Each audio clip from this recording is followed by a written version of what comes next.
कांग्रेस कायद राहुल गांधी ने 14 अक्टूबर को जम्मू कश्मीर के साबिक गवर्नर सत्यपाल मलिक का इंटरव्यू किया।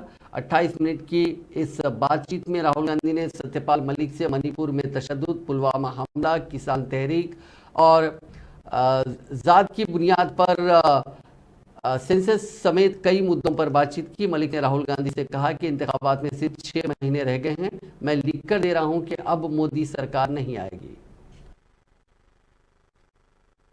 राजनीति एक तरह से कर्तव्य था और लोग करते थे उसको उस तरह, फिर ये प्रोफेशन हो गया और अभी बिजनेस हो गया है।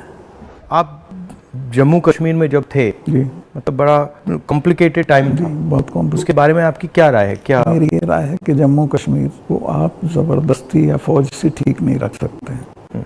वहाँ के लोगों को जीत के आप कुछ भी कर सकते हैं और वहाँ के लोग एमिएबल हैं, ऐसा नहीं कि इम्पॉसिबल है। मैंने तो देखा, मैंने उनको अपने साथ किया। आपने अंदर से डिटेल से देखा, सोल्यूशन वहाँ किस बेसिस पे आएगा? इमीडिएटली तो उनकी स्टेटहुड वापस करना चाहिए।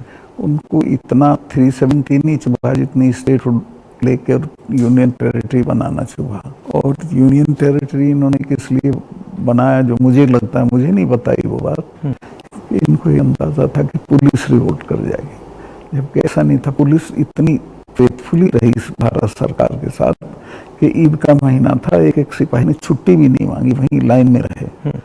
तो एक तो स्टेटहुड और उनका प्रॉमिस भी है अमित शाह का हाउस में, उसको इमीडिएटली वापस करना चाहिए और फिर इलेक्शन करा देने चाहिए। बट जब मैं जम्मू गया, ये जम्मू के लोगों को भी ये लगता है कि हमारा मतलब स्टेटहुड ले लिया, हाँ, उससे तो वो भी खुश नहीं है। सबसे ज्यादा वही चीज चुभी है। तो ये मतलब कर क्यों नहीं रहे इसको? पता नहीं, मेरी बात हुई, मैंने कहा वापस कराइए, तो बोला कह दिया होगा, क्या जरूरी है वापस कराना, चल तो रहा है सब ठीक। कहाँ ठीक चल रहा, सारी इंसर्जेंसी वापस आ गई है, टेररिस्ट एक्टिव हो गए। अब तो काफी घटनाएं हो रही हैं। अब तो जगह जगह हो रही हैं। राजौरी में रोज होता है, ऊपर